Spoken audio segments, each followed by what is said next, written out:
Përshëndetje të dashur miq të motra dhe vëllezër në Zotin Jezus.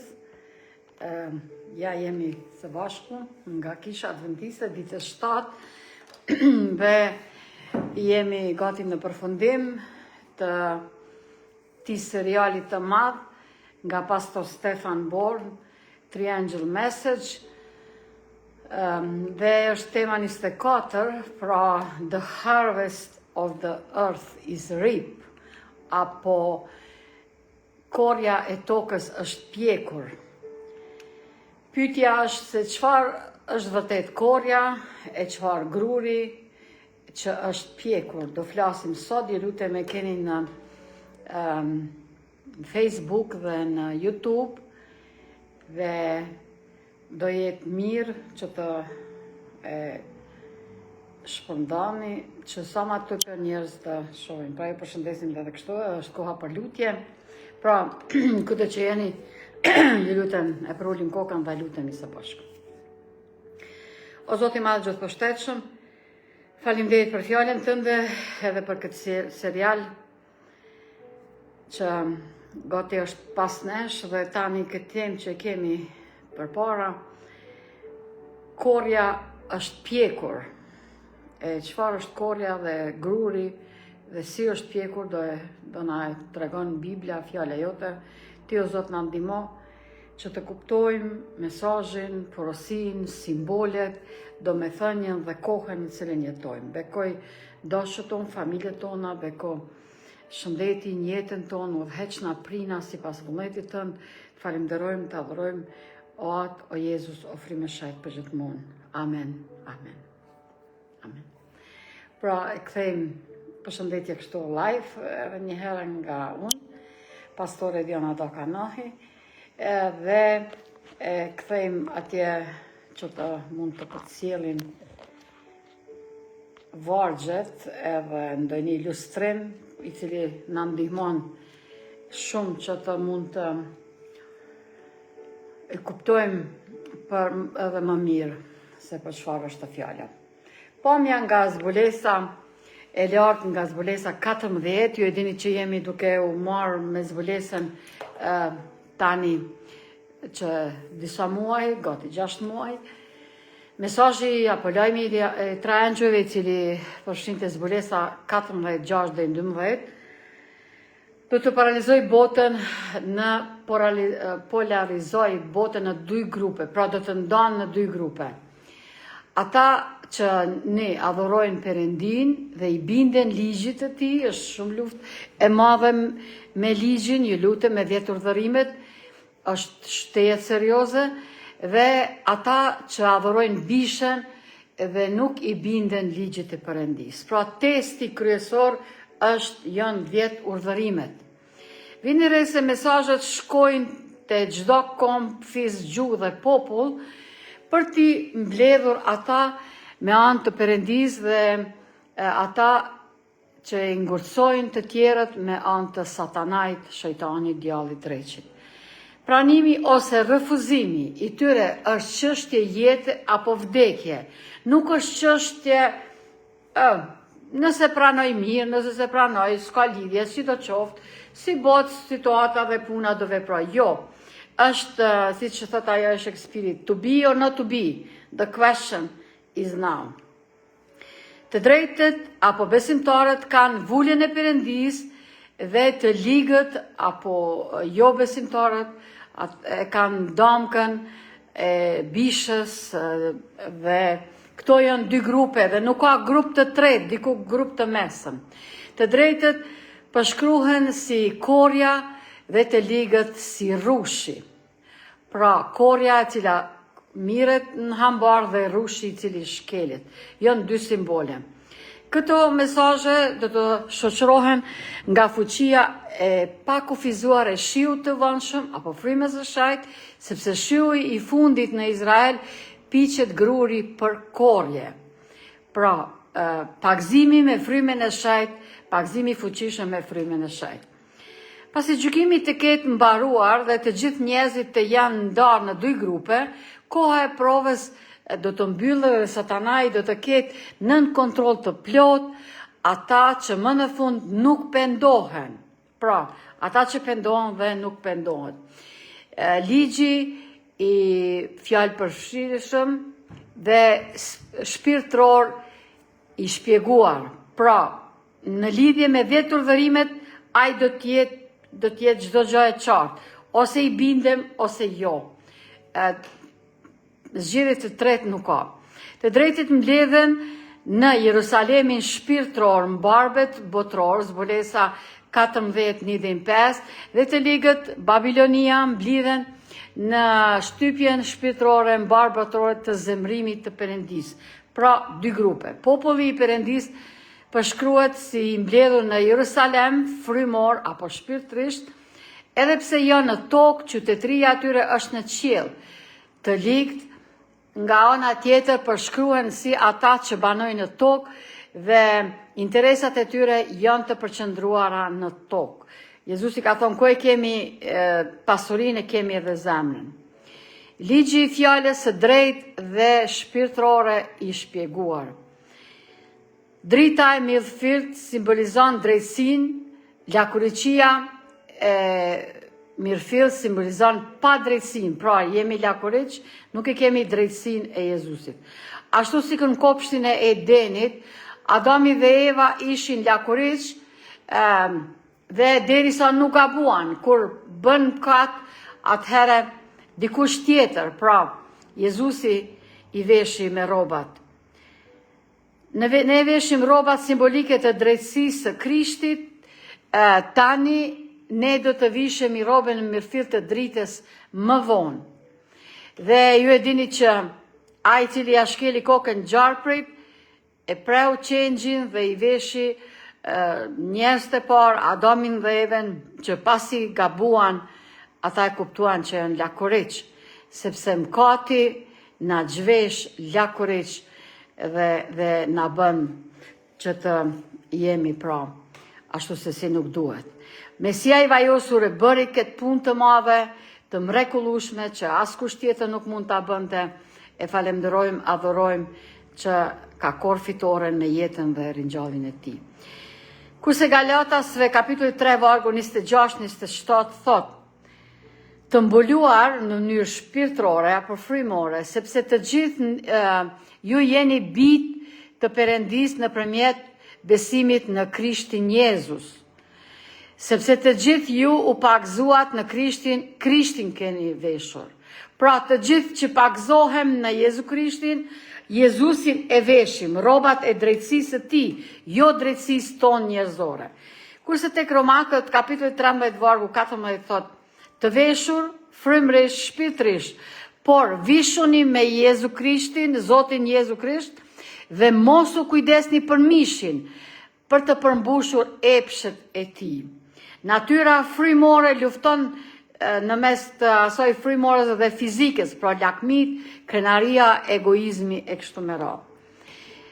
Sepse krijuesi do të na jap fustonat e bardhë të drejtësisë së tij dhe kuroren e bardhë ashtu siç e ka ai, dhe do të na përshëndet së shpejti, pranoj në Jerusalemin qiellor me mirëseardh, duke thonë shëptor i besnik, i cili ke qenë besnik, do të vendosi në mbretërinë time. Zbulesa 16:15, shpirtërisht i zhveshur, thot: ja, unë po vi si hajdut.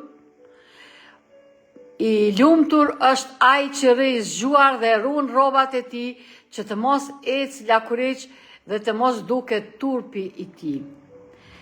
Kurse zbulesa 7, vargu 9 dhe vargu 10 thojnë, fjalë për fjalë të veshur. Pas këtyre gjërave pash dhe ja, një turmë e madhe, të cilin askush nuk mund ta numëronte, nga të gjithë kombet, fiset, popuj dhe gjuhët, që qëndronin para afronit dhe para qengjit, të veshur me rroba të bardha, me deg palmesh në durët e tyre, dhe bërtisnin me zë të lartë duke thënë: shpëtimi i përket Perëndis ton, që rri ulur në fran dhe qengjit. Kurse Hebrejve kapitulli 12 nga 22 dhe 24 thot: Por ju keni ardhur në malin Sion dhe në qytetin e Perëndisë së gjallë Jerusalemin qiellor, te një turm e panumërt engjësh, te asambleja e përgjithshme dhe te kisha e të paralindurve që janë regjistruar në qiell. Te Perëndia gjykatësi të gjithë te shpirtat e të drejtëve të bërë të përsosur, te Jezusi ndërmjetësi i beslidhjes së re dhe te gjaku i përkatjes që flet gjëra më të mira se ai i Abelit. Kurse Galatas 4:26 thot, por Jerusalemi i lartë është i lirë që është nëna e të gjithë ne.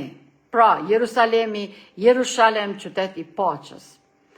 Jerusalemi i ri, ndërtuesi i cilit është vetë Perëndia, është gati dhe ne nuk e dim ditën se kur Jezusi do vjen në advent, që të na merr të gjithëve që e besojmë, pranojmë dhe i bindemi. Filipianëve kapitulli 3, vargu 20 dhe 21 thot, sepse qytetëria jonë është në qiej, prej nga dhe presim me padurim shpëtimtarin Zotin Jezu Krisht, i cili do të transformoj trupin ton të përullur, që të bëhet i ngjajshëm me trupin e tij të lavdishëm, sipas veprimit me cilin ai është në gjendje të nënshtrojë të gjithë gjërat ndaj vetes. Para 1000 vjeçarit Babilonia shpirtërore, mbar botërore, mbledhet rreth Jerusalemi shpirtëror, mbar botëror. Pra, nga Kisha Katolike e Vatikanit. Babilonia, e cila flet tek kjo është pra Kisha Katolike e Vatikanit, si e dim. Tek Danieli 7 është e quajtur Babilonia, dhe aty flet se briri i vogël që dul mes të 10 brirëve, i kemi shpjeguar më herët të gjitha janë në mënyrë detaje të shpjeguara të prezantuara. Bisha që del nga uji, zbulesa 13, lavirja e veshur me të kuqe, zbulesa 17, e tjerë. Armiku Satanai e ka sulmuar dhe gjithmonë e sulmon të shtunën, sepse është vula e ligjit të Zotit. Problemi zakonisht nuk është te urdhërimet e tjera. Saksisht katekizmi ka heqë edhe urdhën e dytë plotësisht, urdhën e katërt e ka ndryshu dhe urdhën e 10 e ka ndonë në 2 pjesë. Lufta përfundimtare do t'jetë në mes të vulës së Zotit, që është dita shtune dhe dita e diele, që është bisha, vërtet damka e bishës. Pse vula? Vula duhet të jetë një vulë, duhet të ketë emrin, në titullin 2, territorin e veprimtarisë. Pikërisht dita shtune e ka, që thot të bie nërmend, dita 7 për ta shëtruar, sepse për 6 ditë Zoti krijoi qiellin dhe tokën, është pra emri Zoti krijoi qiellin dhe tokën, titullin është krijues, çka krijoi? Qiellin dhe tokën. Andaj dita e urdhëra 4, dita shtune e ka vulën e Perëndisë. Unë e di që shumë njerëz mjerisht as që e kuptojnë, as që e besojnë dhe e mohojnë, por ju lutem lexojeni më tepër edhe më shumë me lutje Biblën, autori i saj do t'ju shpjegoj secilit që sinqerisht e kërkon të vërtetën e plot biblike. Pas 1000 vjetësh, mbledhja do të jetë rreth Jerusalemit të mërfill, ku të gjithë qytetarët shpirtëror janë të pranishëm personalisht.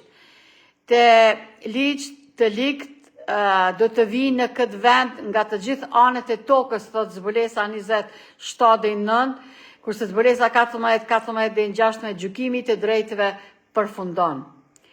Pra Jerusalemi është i gatshëm. Ju lutem, Jezusi ka thonë, qysh moti po shkoj t'ju bëj banesat, shtëpia të reja, ku të shkoj do të vi prap, do t'ju marrë që atje ku jam unë të jeni edhe ju. Ju lutem, lexoni Biblën, mos ja falni dakikin, di që ka shumë obligime, kemi shumë ambicie të ndryshme, secili nga ne, por Bibla thot, bota kalon dhe lakmit e saj. Por ai që bën vullnetin e Zotit, e kërkon vullnetin e Zotit dhe zbaton, ai do jetë mëshirë. Kurse vargu ashëm thot, pastaj pash dhe ja një re e bardh, dhe mbi re ishte ullë dikush i ngjashëm me birin e njeriut. Gjoni, kapitulli 5, vargu 27, Levitiku 16:2. Mbi kokë ka një kuror të artë, e cila nga greqishtja është fjala Stefanos, dhe në dorë një dropper, të mprehtë dropper, shumë fjale thjesht po, nuk ma qiti goja. Një engjëll tjetër doli nga tempulli, fjala Naos, duke I thirrur me zë të lartë atij që ishte ulur mbi re, hidh drapin tënd dhe korr, sepse ka ardhur koha për të korrur, sepse korrja e tokës është pjekur. Ai që e ulur mbi re e hodhi drapin e tij mbi tokë dhe toka u korr. Pra, I ulur në re, në përcjellje të engjëjve dhe në dorën e djathtë kishte drapin. Drapi sot me kombanj gruri korret, por dikur me drap. Edhe drapi është simbol I korrjes. Anën tjetër e ka bastunin, që është mbret, dhe kuroren e ardhë. Pra, thot, e hodhi drapin mbi tokë, drapin e tij mbi tokë dhe toka u korr. Si u korr? Këta janë populli I Perëndis që I zbaton urdhërimet e Perëndis. Urdhërimet e Perëndis, 10 urdhërimet. Ne kemi ofruar dhe ofrojmë tutje librin I cili është I shkruar enkas me këtë temë nga një shkrimtar I njohur amerikan, Lauren White. 10 urdhërimet, sepse Jezusi ka thonë, mos mendoni që kam ardhur t'i ndryshoj. Jo, nuk kam ardhur po t'i përmbush. Dhe asnjë fjalë, asnjë pikë presje nuk do të nga 10 urdhërim nuk do të hiqet, nuk do të bie poshtë. Ata janë mbledhur brenda qytetit e Jerusalemit shpirtëror nga mesazhi I 3 engjëjve. Këto pe presim me padurim që ky mesazh, të cilin Basia Adventiste e predikon që tani gati 180 vjet nga themelimi I saj, e sidomos 40 vjet që ekzistojnë televizionet e shumta, mediat, dhe ja, lavdi Zotit edhe në gjuhën shqipe, tani pak vonë që 2 vite, 3 kemi fillu, saksisht edhe nga Covidi e këndej. Kurse Danieli 7, 13-14 thot, une po shikoja në vegimet e natës dhe ja, dikush I ngjashëm me birin e njeriut, duke ardhur në rreth e qiellit. Ai erdhi te I lashti ditëve dhe I sollen pranë tij. Atëherë I u dha sundimi, lavdia dhe një mbretëri që të gjithë popujt, kombe dhe gjuhët t'i shërbenin. Sundimi I tij është një sundim I përjetshëm që nuk do të kalojë dhe mbretëria e tij është ajo që nuk do të shkatrohet. Kurse zbulesa 14 nga vargu 17-19 thotë se të ligët korren dhe hidhen në vozën e rrushit të zemrimit të Perëndis.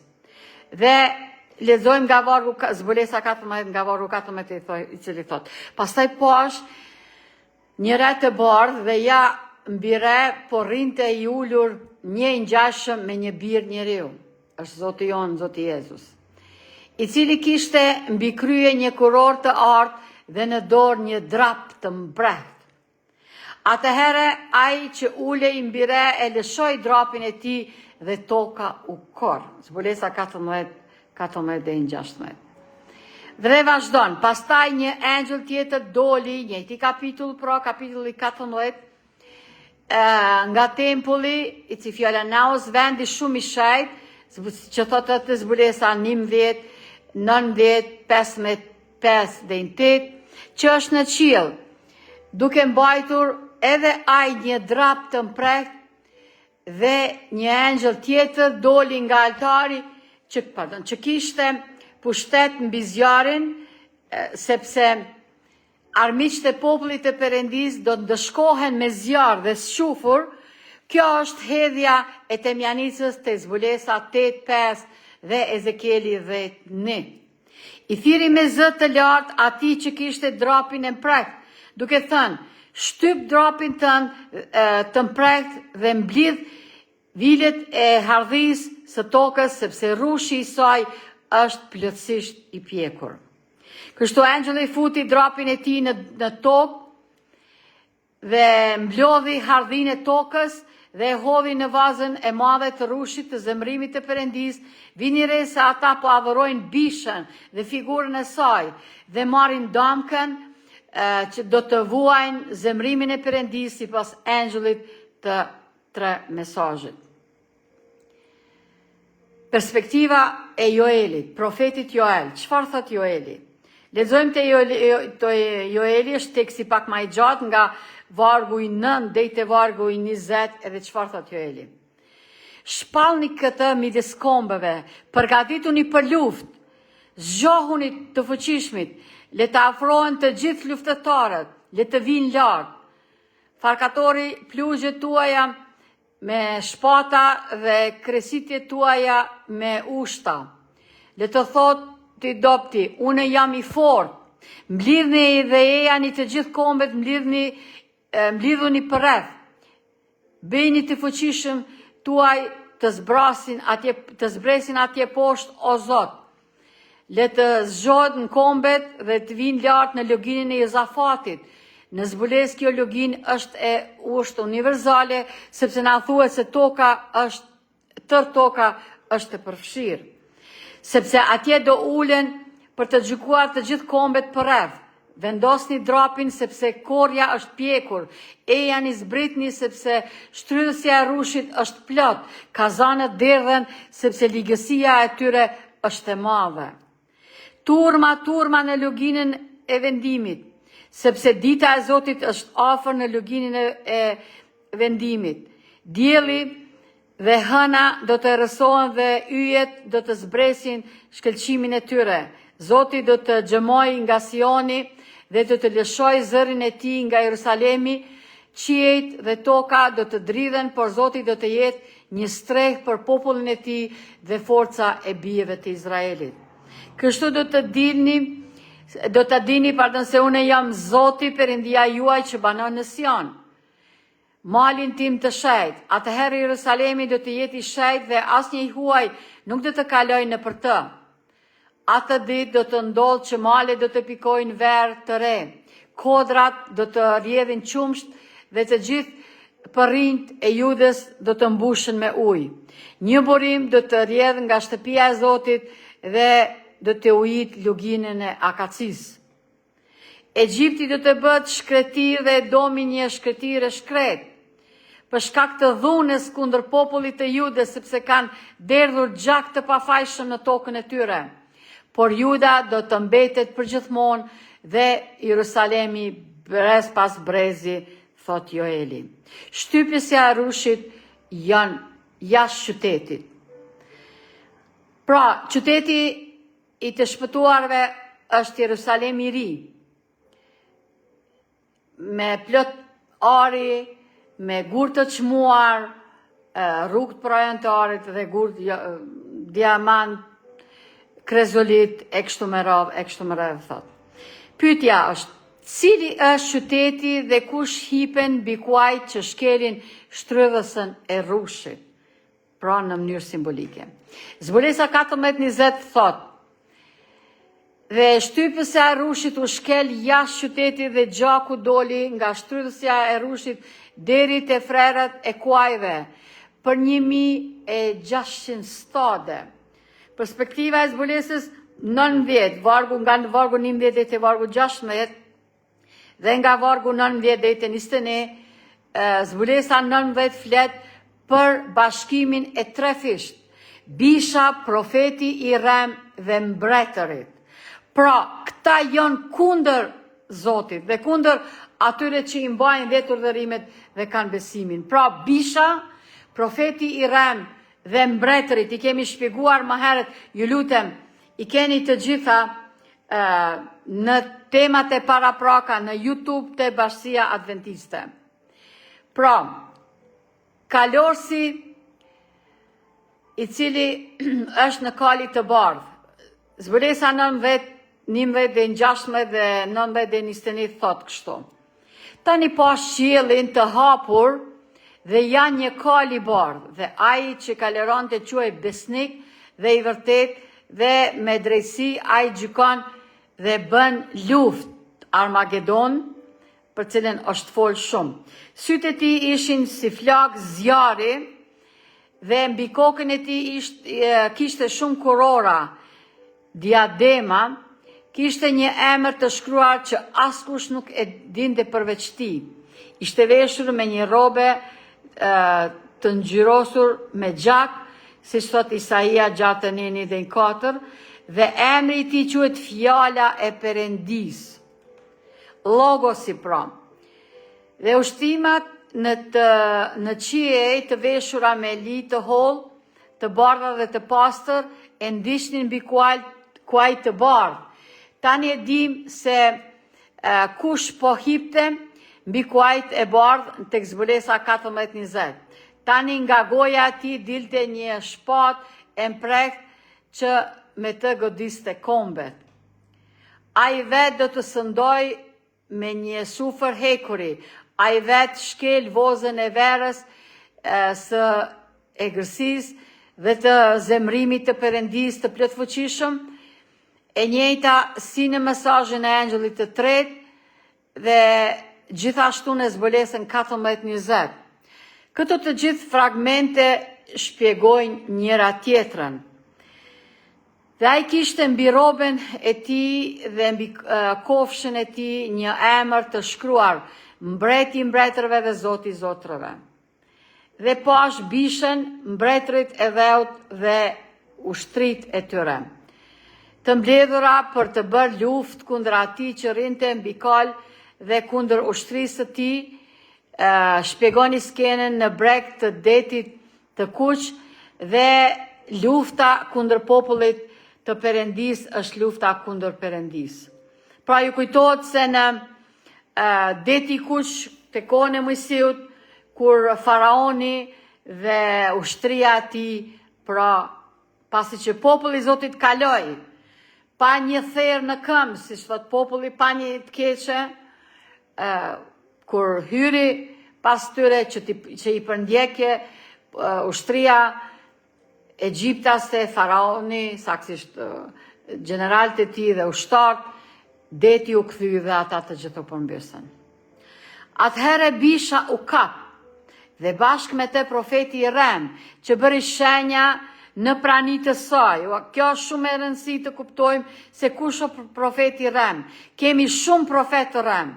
E si ta dim që cili është i Rem, e cili nuk është, është peshorja është Bibla, a pajtohen me Bibel, ashtu siç thot dhe me 10 urdhërimet. Profeti i Rem që bëri shenja në prani të saj, me anë të cilëve i mashtroi ata që morën domkën e bishës dhe ata që adhuruan bishën e saj, figurën e saj.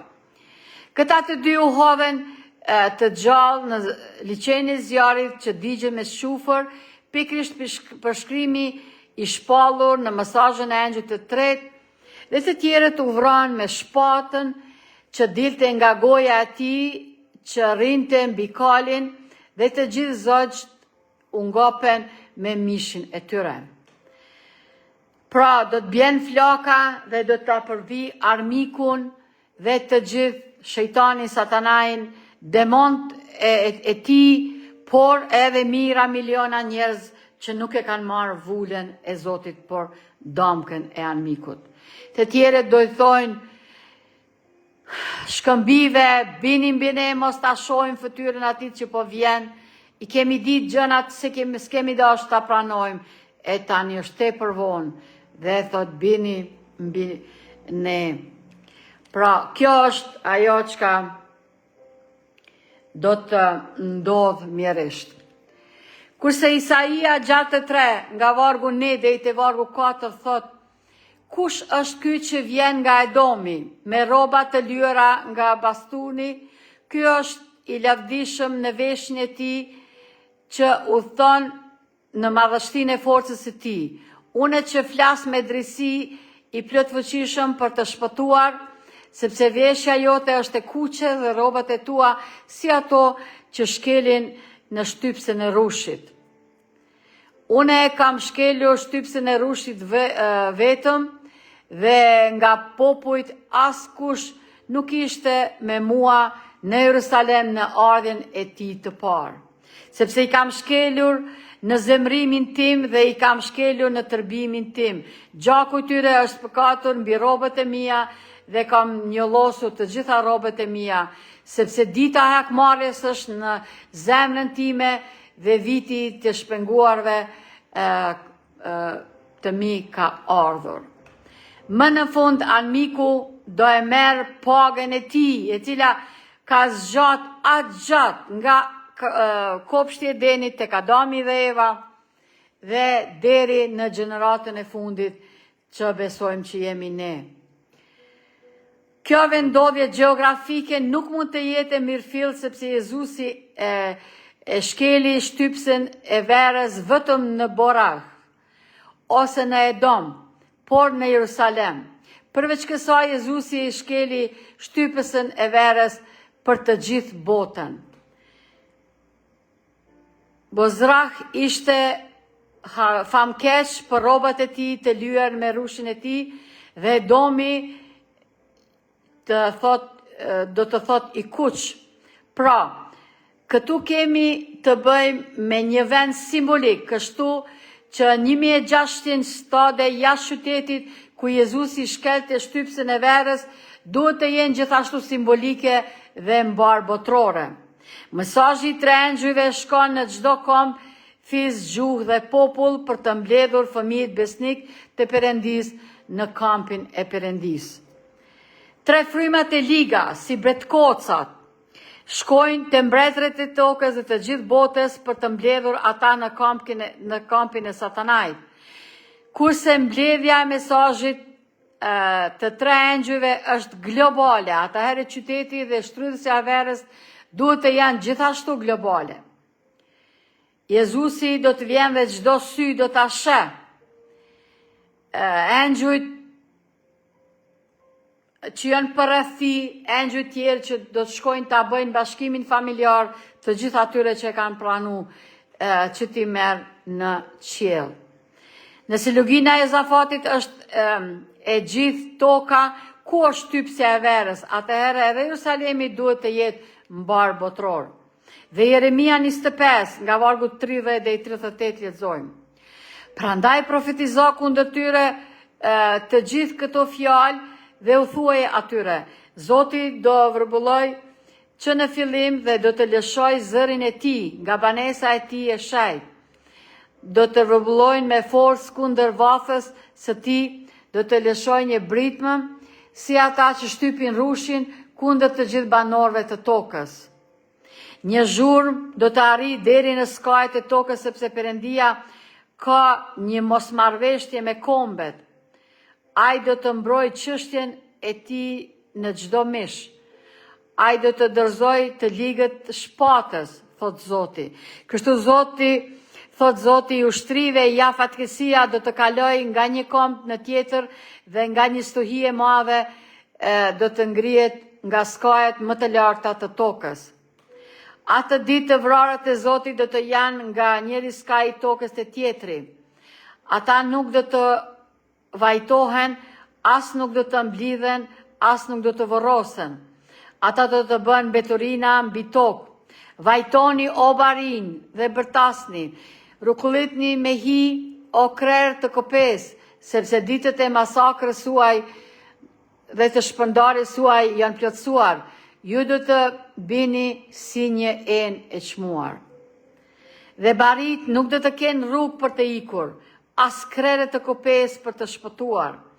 Do të dëgjohet një zë i britmes së barinjeve dhe një vajtim i krerëve për kopen, sepse Zoti ka plashkitur kullotat e tyre. Dhe banesat pasore janë mbushur për shkak të zemrimit të egër të Zotit. Ai ka lënë strofën e tij si Loani, sepse vendi i tyre është shkret për shkak të tërbimit të shtypësit dhe për shkak të zemrimit të tij të egër. Në fund, pas të gjitha kësaj, happy end, për të gjithë ata që e kanë pranu Jezusin si Zot e shpëtimtar, fjalën e tij dhe ligjin e tij. Një Enoku 303 tregon se kjo ishte një shprehje hiperbolike e zakonshme midis judenjve në atë kohë. Kali do të ecë në përgjakun e mëkatarëve deri në gjoksin e tij. Dhe qerja do të ulet deri në majën e të saj, në ato ditë engjëjt do të zbresin në vendet e fshehta. Ata do të mbledhin së bashku në një vend të gjithë ata që mblidhen në mëkat. Dhe shumë i larti do të ngrihet në atë ditë gjykimi për të egzaltuar një gjykim të madh mbi të gjithë mëkatarët. 4 herë 100 është një simbol i universal. Është një 4 i zmadhuar dhe universaluar. Ashtu si 124.000 janë 12 herë 12 herë 1.000, për të përfasuar të gjithë shenjat shejtor të gjallë që mbeten në mbar botën që janë fitimtar mbi bishën, imazhin e saj dhe damkën e saj. Komenti Johan Fausit Brown mbi zbulesën 14:20 thotë 1600 numër katror, 4 herë 4 herë 100, katror të katërtat veriu, jugu, lindja dhe perëndimi të tokës së shajt, ose ndryshe të botës, duke treguar universalitetin e shkatrimit në mbar botën, është citat nga sekuenca e ngjarjeve tek Ezekieli 9:11. Kurse Ezekieli 8:16 deri 18 praktikohen gjërat të neveritshme midis popullit të veshpallur të Perëndisë, të cilët përshkruan si prostitut, kapitulli 16 vargu 23, madje edhe udhëheqësit praktikonin adhurimin e diellit. E kemi thënë këto edhe më herët nëse kujtohet, vargu 16, kështu ai më çoi në oborrin e brendshëm të shtëpisë së Zotit dhe atje në derën e tempullit të Zotit midis portikut dhe altarit ishin rreth 25 burra me shpinë nga tempulli i Zotit dhe fytyrat nga lindja, dhe ata adhuronin diellin nga lindja. Dhe ai më tha, a e pe këtë, o bir njeriu, a është një gjë e vogël për shtëpinë e Judes të kryej gjërat e neveritshme që ata kryen këtu, sepse e kanë mbushur vendin me dhunë, pastaj janë kthyer për të më zemruar. Madje vën degë në hund. Prandaj edhe une do të veproj me tërbim. Syri im nuk do të kursej dhe as nuk do të kam mëshirë. Dhe edhe sikur të bërtasnin në veshët e mi me zë të lartë, une nuk do t'i dëgjoj. Kurse Ezekieli kapitulli 9, vargu 4 thot, vulosja e tyre nuk praktikonin gjërat e neveritshme, kjo ndodh përpara se Perëndia të derdh zemrimin e tij mbi qytetet. Ngjarja kryhet përpara se të ndodhë shkatrimi i qytetit në të vërtetë. Dhe Zoti i tha atij, kalo në përmes të qytetit, në përmes të Jerusalemit dhe vër një shenjë në ballin e njerëzit pështërinj dhe vajtojnë për shkak gjërat e neverishme që bëhen brenda. Pra njerëzit, një grup adhuronte diellin, kurse disa tjerë qanin e vajtonin hebrej, pra në të njëjtën kohë, për mëkatet që po i bojnë ata njerëz. E ata njerëz vulosi, thot Zoti. Ezekieli 9, vargu 5-6 thot, pas vulosjes, Perëndia thot se do të derdh zemrimin e tij mbi qytet. Të tjerëve u tha në veshët e mi, ndiqni në për qytet dhe vritni, mos e leni syrin e tij të kursej as të keni mëshirë. Vritni plotësisht pleqe të rinj, vigjëresha, fëmijë të vegjël dhe gra, por mos ju afroni askujt mbi të cilit është shenja, dhe filloni nga shejtrorja ime. Kështu filluan me pleqt që ishin para tempullit. Ezekieli 10:2, burri veshur me liri, hyn për të marrë qymyr, zjarri, për të derdhur mbi Jerusalemin.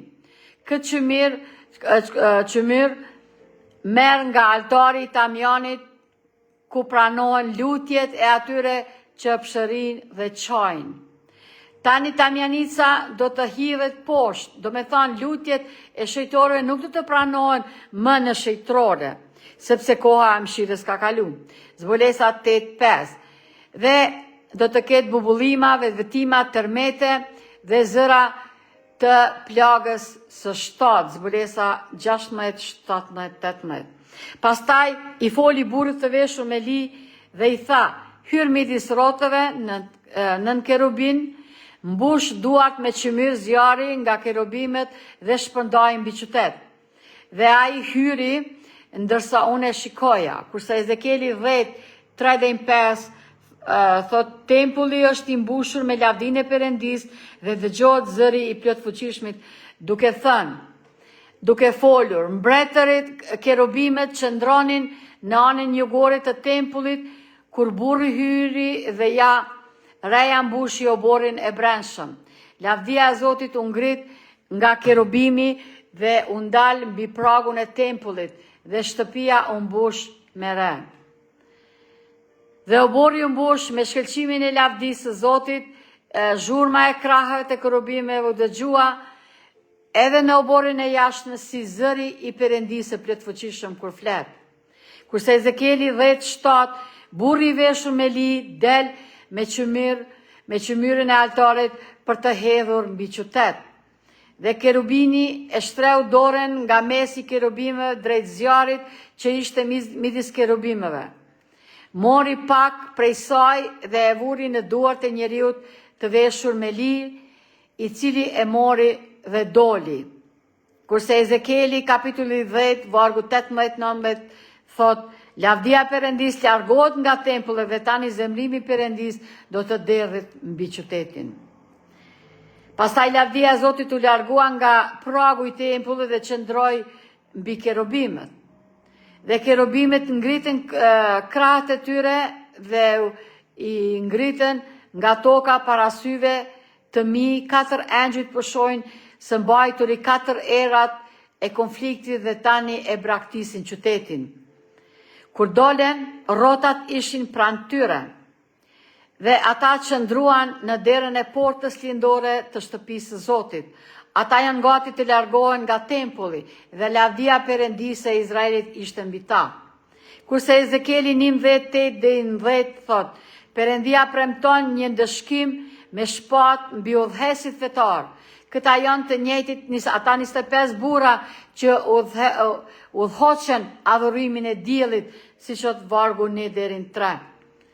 Ezekieli 11:22-23, lavdia e Perëndisë largohet nëpërmjet malit të ullinjve.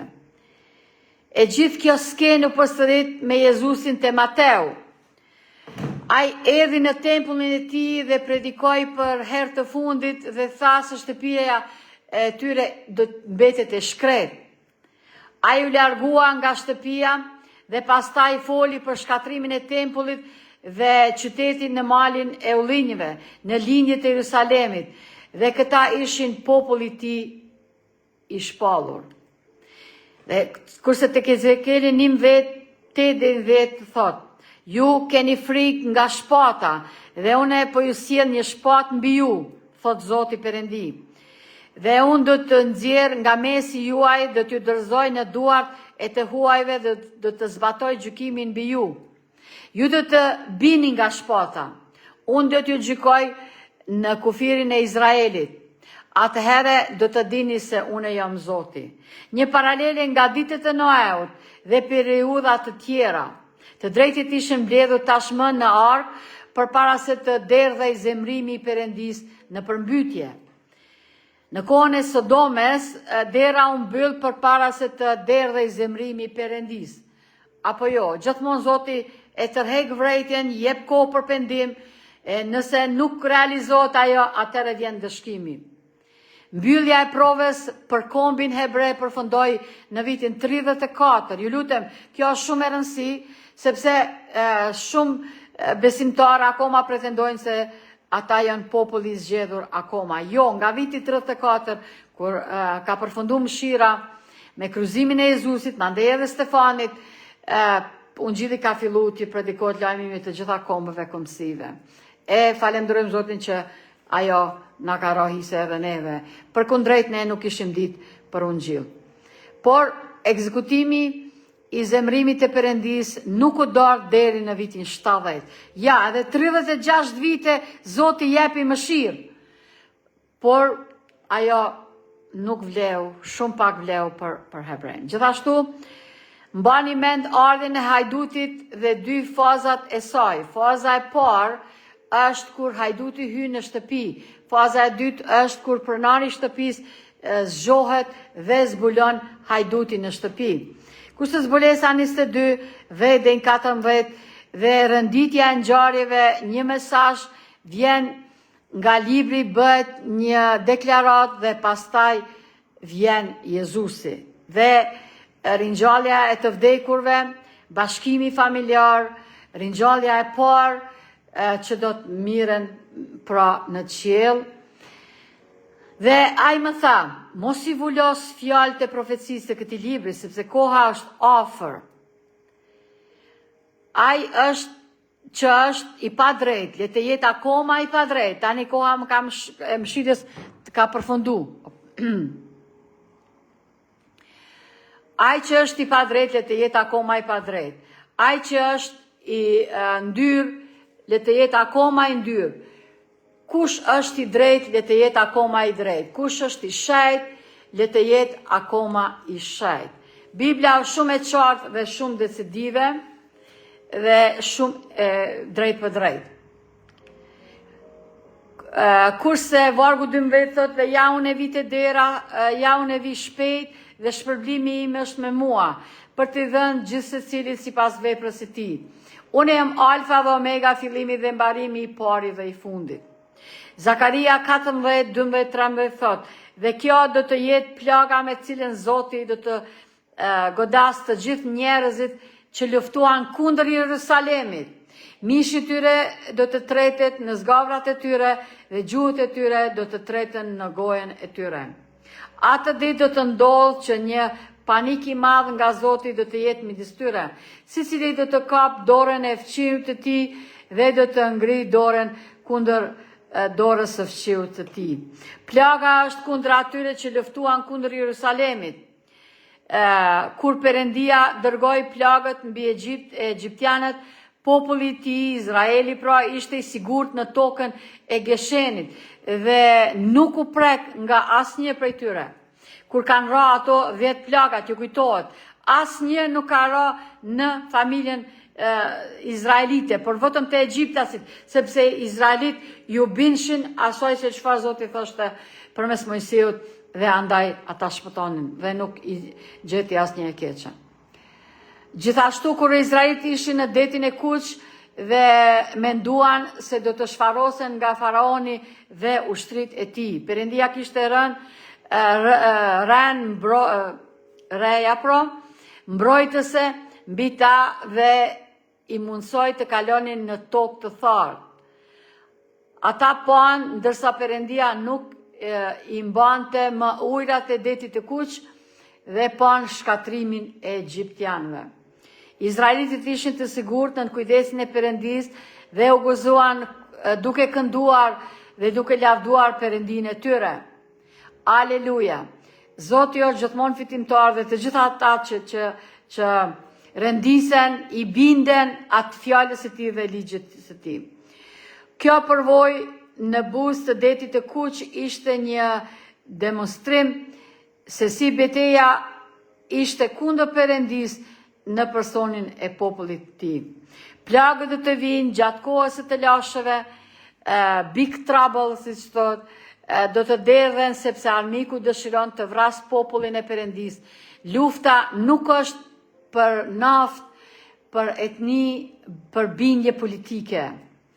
Lufta, beteja kryesore është a do i bindem fjalës së Zotit, 10 urdhërimeve apo jo. Beteja është fetare. Kë do adhurojmë? Zotin apo njeriun? Besimin e tij apo besimin e njerëzve? Pra, beteja është fetare, të ligjë kanë ndërmend të shfarosin të drejtët që kanë durimin e shejtorëve. Mbajnë urdhërimet e Perëndis dhe kanë besimin e Jezusit dhe kanë dëshminë e Jezusit. Nga cila anë do rreshtohemi ne? Kjo varet nga ne, nga vendimi që do marrim, rruga e gjerë apo rruga e ngushtë. Rruga në cilën Jezusi na thret apo traditat jo të duhura. Ne kemi qelsin ta pranojmë Zotin, Jezusin dhe fjalën e tij, besimin e tij, 10 urdhërimet, mëshirën, dashurinë e Jezusit. Ju falenderojmë dhe ju përshëndesim mirëmbëjtje.